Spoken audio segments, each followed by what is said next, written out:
Good morning, everybody. When the Great Depression came, nobody quite knew what to do.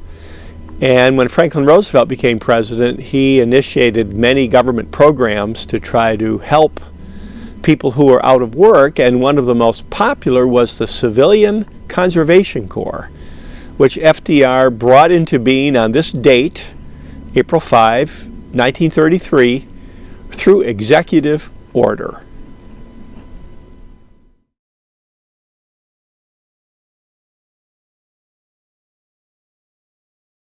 When the stock market crashed in 1929 and the Great Depression began, the government really didn't know what to do, but there was a feeling that something should be tried. So when FDR became president, he decided to try all kinds of things. Here he is looking very optimistic, which people appreciated, and the general name for the government programs started by FDR is the New Deal. So this cartoon shows all these various agencies going around FDR, and of all the agencies that were created during the New Deal, perhaps the most popular was the Civilian Conservation Corps. So it was on this date in 1933, April 5, that FDR signed the executive order creating the CCC. And it was really important that the Army be involved because the Army had the trucks, they had the know-how on how to move hundreds of thousands of people around the country.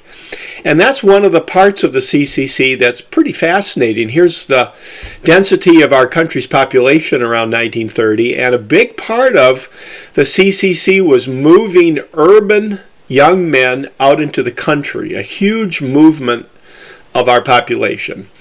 And of all the federal agencies that were involved, and here you see the Forest Service, the National Park Service, the Bureau of Land Management, perhaps the biggest agency involved was the Forest Service. And one of the things the CCC did was replant trees or do taking care of areas that had been affected by the Dust Bowl. So a lot of planting was done by the CCC, and they also worked on forest fires. This surprises people, but these young men from the cities who had no experience were trained to fight forest fires in the national forests. Another thing the CCC did was build trails, and some of those trails are still around, partly because they use stones as steps, as you see here, and those haven't moved in a long, long time. Water projects were part of it. Here's a water tank on top of a CCC structure. Reservoirs were created. The dams for the reservoirs were built by the CCC. They also worked on things like fish hatcheries. So in the foreground you see the CCC structure, and then the background something more modern. A lot of the camps that were set up were based on an Army style, and for a lot of these young men who lived in the urban areas, this was brand new. Not only being together out in the country, but being disciplined like that. And a lot of the men in the CCC sent money back home. That was actually part of how they were paid. Over half of their money had to go back to their families. Some of these guys actually learned to read and write in the CCC. So this map shows where the CCC camps were from the early 1930s into World War II, and they were all over the place.